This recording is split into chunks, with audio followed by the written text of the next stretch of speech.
Welcome to class, everyone.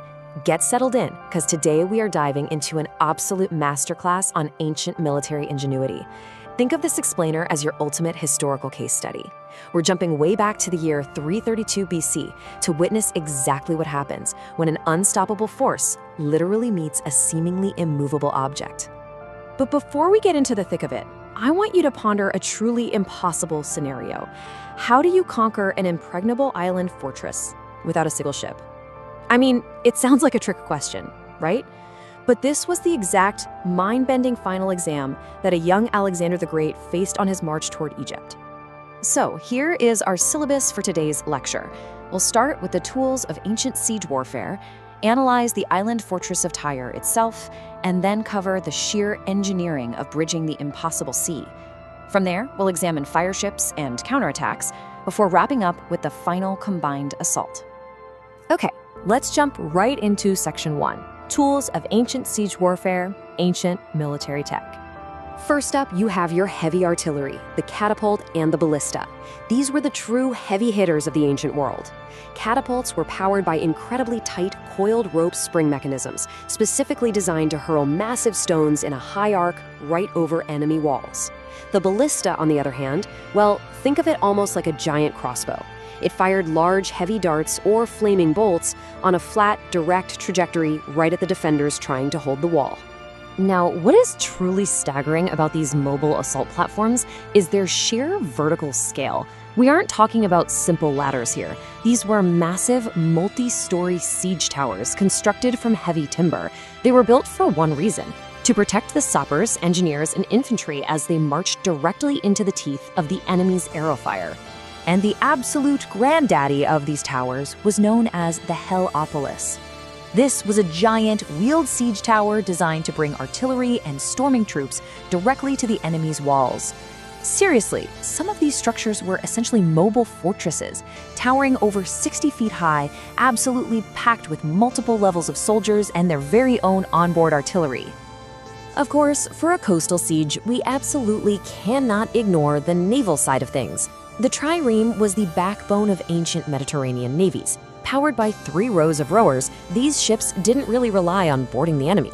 Nope, their defining feature was that massive bronze-beaked prow at the front. The main tactic? Get up to ramming speed and smash directly into the hulls of opposing ships. All right, let's move to Section 2 and apply these tools to our primary case study, the island fortress of Tyre during the 332 BC siege. When I say impregnable, I am not exaggerating even a little bit. The Tyrians had completely abandoned their mainland port and retreated to the island part of their city. And surrounding this island was a daunting defensive wall measuring a staggering 150 feet high. Just imagine trying to scale a 15-story wall straight out of the water. A direct amphibious assault was practically suicidal.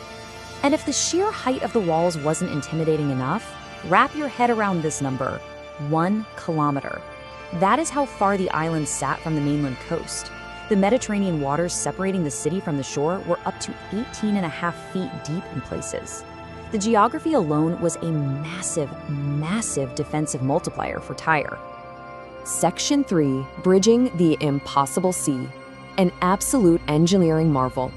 So the million-dollar question is, how did Alexander the Great reach those massive walls to use his siege engines when he had absolutely no fleet to cross the water? Well, his solution was brilliant. If he didn't have a navy to cross the sea, he just turned the sea into land. He ordered the construction of a mole, a massive causeway. First, his men scavenged stone, rubble, and timber from the abandoned mainland city of Old Tyre. Second, they dumped it all into the water to build a land bridge 200 feet wide and a kilometer long. And third, they slowly pushed their heavy siege towers along this brand new path. And the actual mechanics of that advance are fascinating.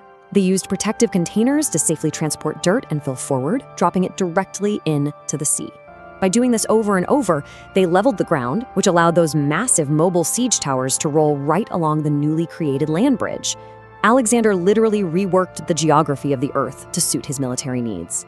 But remember, they are doing all this construction work under heavy fire from those 150-foot walls. The Tyrians are just raining down flaming arrows.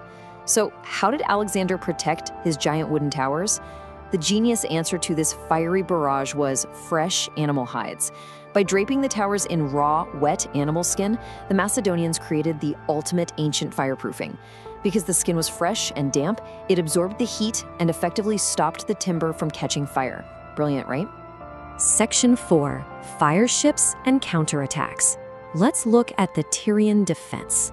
The Tyrians were absolutely not going to just sit and wait for this land bridge to reach their doorstep. Here we can clearly contrast the two strategies. On one side, you have the Macedonian mole advance, this slow, methodical, earth-moving engineering project.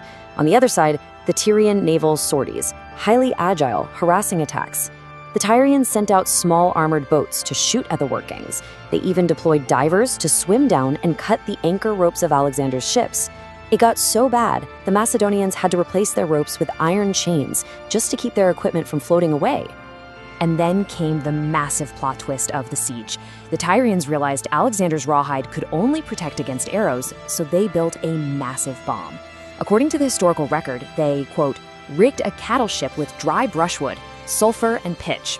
They built up the bulwarks, gave it 2 masts, and hung cauldrons of highly flammable chemicals from the rigging. They waited for a favorable wind, towed this massive fire ship with 2 triremes, aimed it straight at the mole, and the crew bailed overboard just before impact. The result was sheer ancient naval chaos. The fire ship slammed into the causeway, and the resulting inferno successfully incinerated Alexander's first siege towers. Even fresh animal hides couldn't withstand that level of intense, sustained heat. It was a devastating blow. Alexander realized he had to completely rebuild a wider mole, but more importantly, the harsh reality finally set in. He couldn't win without a navy. So he traveled to Sidon and gathered an allied fleet of over 220 ships from Cyprus, Rhodes, and other conquered cities so he could finally fight back on the water. Which brings us to Section 5, the final combined assault, a massive multi-domain offensive that would decide the fate of the city. The sheer resilience and willpower on both sides here is staggering when you trace the timeline. The siege kicked off in January 332 BC. By mid-siege, Alexander's massive first mole had been completely destroyed by that Tyrian fire ship. Entering the late siege phase, Alexander returned with his new 220-ship armada and decisively blockaded both of Tyre's harbors. Finally, after a grueling 7 months of relentless engineering, adaptation, and bloody combat, the final breach occurred in July 332 BC. This final assault was a true masterclass in overwhelming, synchronized force. Just picture these simultaneous actions. The Cyprian fleet is relentlessly attacking the North Harbor. The newly acquired Phoenician fleet has the South Harbor completely pinned down. Meanwhile, Alexander's heavy battering rams, mounted on both ships and the newly completed mole, finally smash a small breach in that southern 150-foot wall. Alexander himself leads his elite guards through the rubble while transport vessels launch amphibious assaults from every possible angle. The impregnable fortress had finally cracked. However, as students of history, we must objectively report the historical reality of how this siege ended. 8,000. That is the number of Tyrians massacred when the city finally fell. After 7 months of exhausting, stubborn resistance, Alexander the Great showed no mercy to the defenders. It's a stark, brutal demonstration of the harsh realities of ancient warfare and a powerful reminder of the very real human cost behind these incredible strategic feats. So, I want to leave you with a take-home assignment for today. How do ancient innovations like catapult mechanics or combined land and sea assaults still shape our modern military technology today? Believe it or not,